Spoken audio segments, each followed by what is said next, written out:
Planck पहला बंदा था जिसने प्लैंक कांस्टेंट दिया था। आइंस्टाइन ने फोटो इलेक्ट्रिक दिया था, वो क्वांटम फिजिक्स को सपोर्ट करता है। आइंस्टाइन, नील्स बोर, इनके नाम तुम केमिस्ट्री में भी पढ़ते हो। Schrodinger, Heisenberg. बहुत बड़ी चीजों की फिजिक्स आइंस्टाइन वाली, हमारी दुनिया की फिजिक्स न्यूटन वाली। ये कौन सी होगी, सोचे देखो।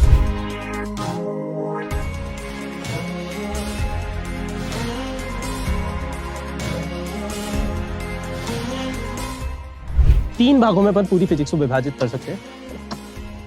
सबसे पहली अपनी क्लासिकल फिजिक्स, फिर अपनी है रिलेटिविस्टिक फिजिक्स, फिर अपनी यहाँ पर है क्वांटम फिजिक्स, है ना। ये ब्रॉड क्लासिफिकेशन है। फिर अपन जाते तो इसको इन्हीं तीन चीजों को अपन 9 पार्ट में भी डिवाइड कर सकते हैं ना। तो क्लासिकल फिजिक्स मतलब समझ लो एक तरह से हमारा फिजिक्स। इसमें सबसे बड़ा बंदा था जिसने ये बनाई थी, वो स्वयं भगवान न्यूटन है। तो शुरुआत करी थी, खैर उसके अलावा और भी बंदे हुए थे, उनके नाम लिखने की जरूरत नहीं ना। Lagrangian, Hamiltonian. हम अपने 11-12 में 50% क्लासिकल फिजिक्स पढ़ लेते हैं और हमारी दुनिया की मैक्सिमम चीजें हम इसके बेसिस पे समझ सकते हैं। पर बाउंड्री आती रहती है एग्जाम में।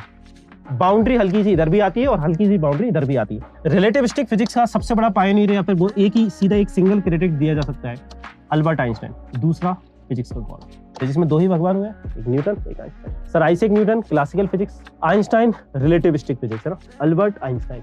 क्वांटम फिजिक्स, क्वांटम फिजिक्स भाई किस किस को, बहुत सारे लोगों को जाता है। प्लैंक पहला बंदा था जिसने प्लैंक कांस्टेंट दिया था। आइंस्टाइन ने फोटो इलेक्ट्रिक दिया था, वो क्वांटम फिजिक्स को सपोर्ट करता है। आइंस्टाइन, नील्स बोर, इनके नाम तुम केमिस्ट्री में भी पढ़ते हो। Schrodinger, Heisenberg. अच्छा, इसमें भी बहुत सारे, ऐसा नहीं अकेला न्यूटन के दम पे ही बन गई। न्यूटन से भी भाई पहले बड़े बड़े लोग हुए, केपलर हुआ है, टाइको ब्राहे, है ना, गैलीलियो, कोपरनिकस। पर हाँ, मेन क्रेडिट इनको दिया जा सकता है। पर इसका मतलब नहीं ये इकलौते बंदों की दम है। इनके पहले, इनके पीछे भी 1000 लोग रहे तब जाके बन पाए। इसके पीछे भी 1000 लोग रहे। जैसे इसने लॉरेंस ट्रांसफॉर्मेशन करा था, लॉरेंस के बिना आइंस्टाइन भी नहीं कर पाता ये सब। अब तुम कहोगे सर मतलब क्या है ये 3 फिजिक्स का? यहाँ पे तीनों में ही अलग अलग फिजिक्स है। क्लासिकल फिजिक्स मतलब तुम एक तरह से समझ सकते हो फिजिक्स ऑफ आवर वर्ल्ड, हमारी दुनिया की फिजिक्स। हमारी दुनिया की फिजिक्स मतलब हमारे लेवल पे, हमारे साइज के लोगों के लिए। मतलब अगर तुम्हें ये आता है तो अपनी दुनिया की मैक्सिमम चीजें समझ जाओगे, है ना। जैसे मैकेनिक्स, इलेक्ट्रोमैग्नेटिज्म वगैरह, ये सब चीजें, मशीन कैसे काम करती है, सारी इंजीनियरिंग तुम्हारी इस पे चलती है क्लासिकल फिजिक्स। तो ये फिजिक्स कहाँ लगाई जाती है? बड़ी बड़ी बॉडीज पे। Physics of terrestrial bodies, heavenly bodies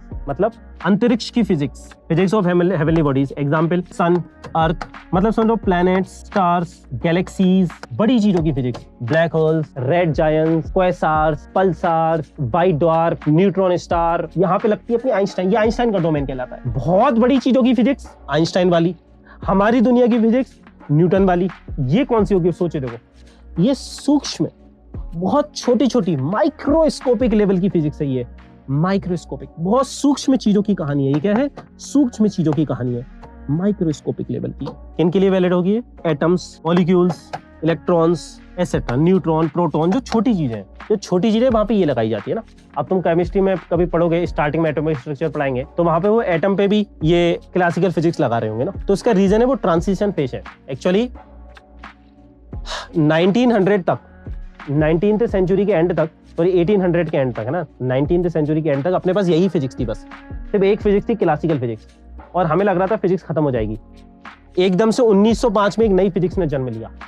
1905 में एक नई फिजिक्स ने जन्म लिया, रिलेटिविस्टिक फिजिक्स। और उसी समय एक ट्रांजिशन फेज चल रहा था। 1891 में अल्ट्रावायलेट कैटास्ट्रोफी आई थी।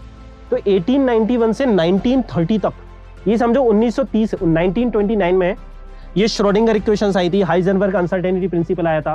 तो तब से क्वांटम फिजिक्स प्योर तैयार हुई है।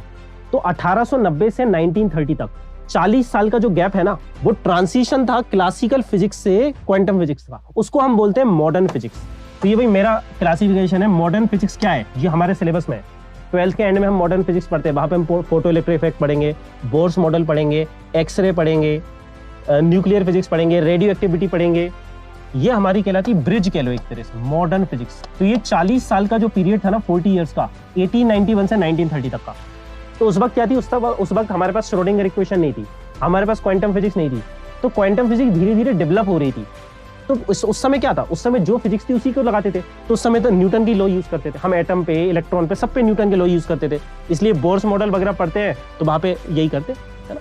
अभी हो सकता है ये चीजें साइंस ना बने, पर थोड़े जैसे जैसे तुम पढ़ोगे ना, इंडीड अगर 1 साल बाद आके तुम इसको रिवाइज करना है, एक क्लास को रिवाइज करना, अलग लेवल पे मीनिंग बन रहा होगा। जो लोग अभी शायद ड्रॉपर के बच्चे होंगे उनको एक अलग मीनिंग बन रहा होगा इन सारी बातों का, वो सारी चीज अलग तरीके से हिट कर रही होंगी उनको। तो देखो क्वांटम फिजिक्स तुम्हारी लगाई जाती है जब पार्टिकल्स की साइज बहुत छोटी होती है। इन जनरल अपन बोल सकते हैं माइक्रोमीटर से छोटी, नैनोमीटर, पिकोमीटर। माइक्रोमीटर का एक अंदाजा लगाना है 10⁻⁶ मीटर, तो हमारे हेयर की थिकनेस समझ लो। उससे छोटी चीजों में जनरली अपन क्वांटम फिजिक्स का प्रयोग करते हैं ना।